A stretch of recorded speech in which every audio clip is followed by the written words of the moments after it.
네, 투데이 이 키워드 시간입니다. 오늘은 또 어떤 키워드로 시장을 열어야 될지 첫 번째 키워드부터 살펴보도록 하겠습니다. 네, 첫 번째 키워드는 국민들의 심리. 맞습니다. 우리나라 심리인가요? 저희는 아니고요. 네. 미국인데요. 한 데이터가 나와서 소개를 해드리려고 합니다. 네. 간밤에 뉴욕 연준이 지표를 내놨습니다. 연준의 대변인이라고 불리는 닉 기자의 X와 또 아크 인베스트먼트 X에 올라왔는데요. 그래프를 만나보도록 하겠습니다. 이 그래프의 핵심은 3년 기대 인플레이션이 집계 이후 최저치로 뚝 떨어졌다라는 겁니다. 다음 아크 인베스트의 자료도 보실까요?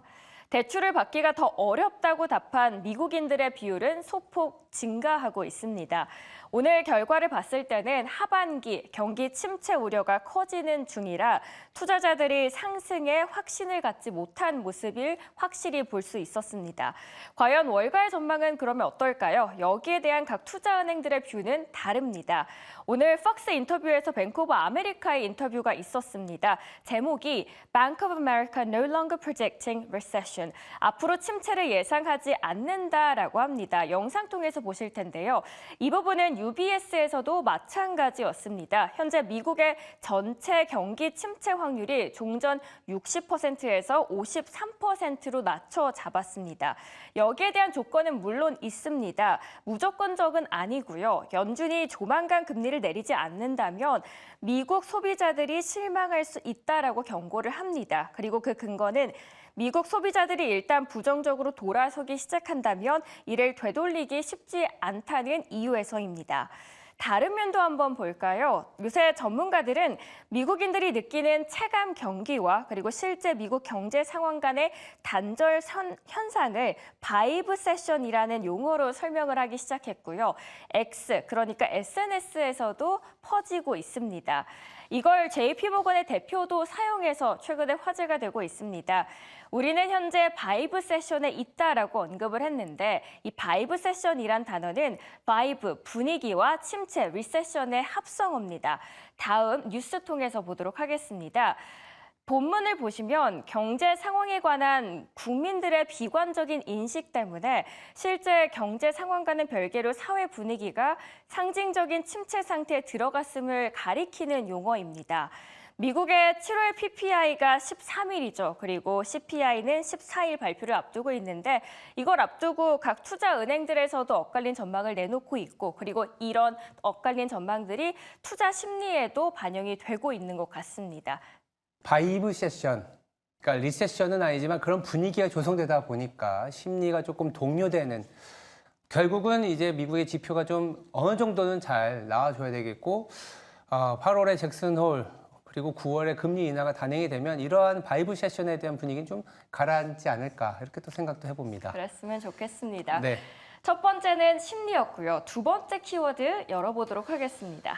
두 번째 키워드는 중국 얘기인데요. 사실은 중국이 부진하다라는 얘기는 뭐 어제 오늘의 얘기는 아닌데 미국의 시장에서도 그리고 국내 시장에서도 크게 이제 동요되진 않았지만 어제 홍콩을 비롯한 중국 증시는 조금 변동성이 굉장히 심했습니다. 이 부분이 우리 시장에 어떤 함의가 있는지 짧게 좀 짚어드리려고 하고 있는데요. 어제 중국 시장에서 홍콩의 이제 통신주라든지 배당주들이 급락세를 보인 그런 하루였습니다. 왜 그런지 잘 봤더니 국채 가격이 급락을 했었던 겁니다. 국채 가격이 급락을 한다라는 거는 국채 금리가 상승한다는 의미입니다. 국채 금리가 왜 상승했지? 중국의 성장률에 대한 기대감이 높아졌냐? 이게 아니라 인민은행이 국채 가격이 조금은 버블 내지는 과열 국면에 있다라는 이 보도를 내면서 투매 현상이 나타났다라고 보시면 될 것 같고요. 그리고 중국의 일부 지방 중소형 국채 거래가 금지되었다 이런 루머도 나오면서 국채 가격이 급락을 했습니다.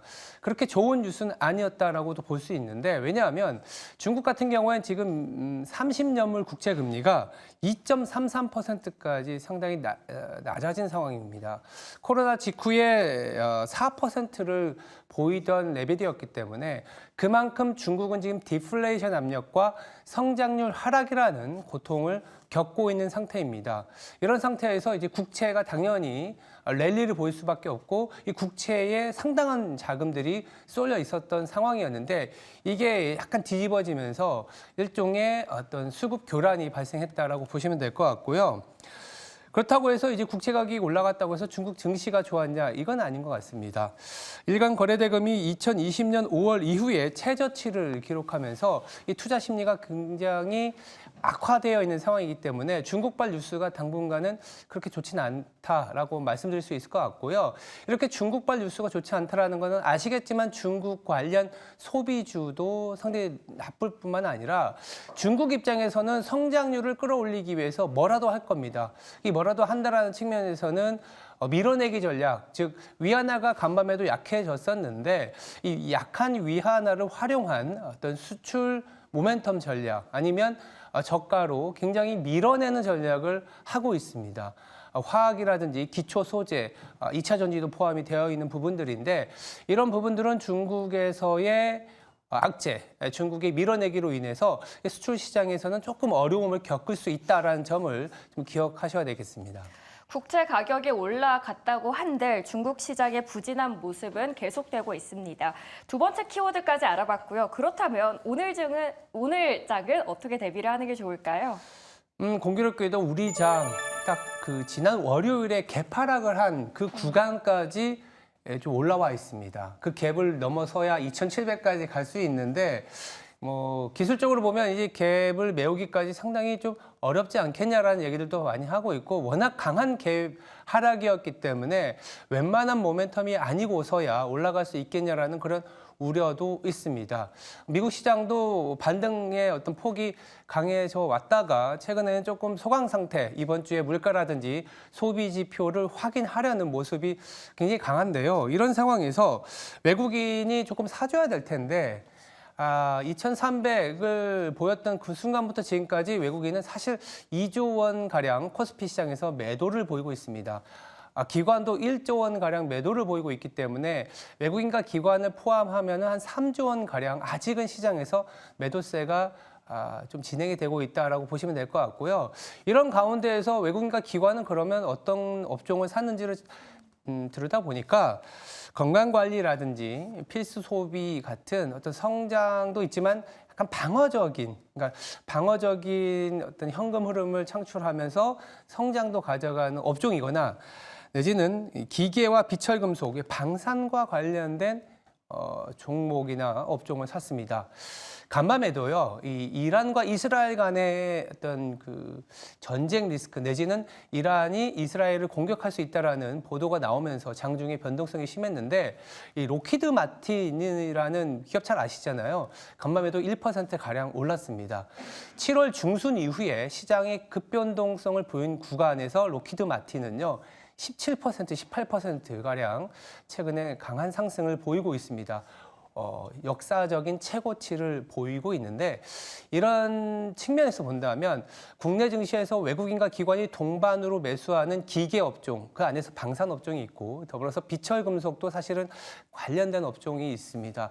이런 측면을 좀 소위 말해서 해지 내지는 좀 대응하는 거 아닌가라는 생각에서 외국인과 기관의 한국 시장에 대한 어떤 매수 업종이 방산과 관련된 그리고 간밤에 로키드 마틴도 좀 강한 상승을 보였다는 점은 좀 주목해 보셔야 될 것 같습니다. 간밤에 지정학적인 노이즈가 있었고 거기에 대해서 로키드 마틴도 올랐으면 외국인의 매수가 들어가고 있는 방산 쪽도 한 번쯤은 눈여겨보시는 게 좋을 것 같습니다. 오늘 투데이 키워드 시간에서 이렇게 세 가지로 이슈들 정리해드렸습니다.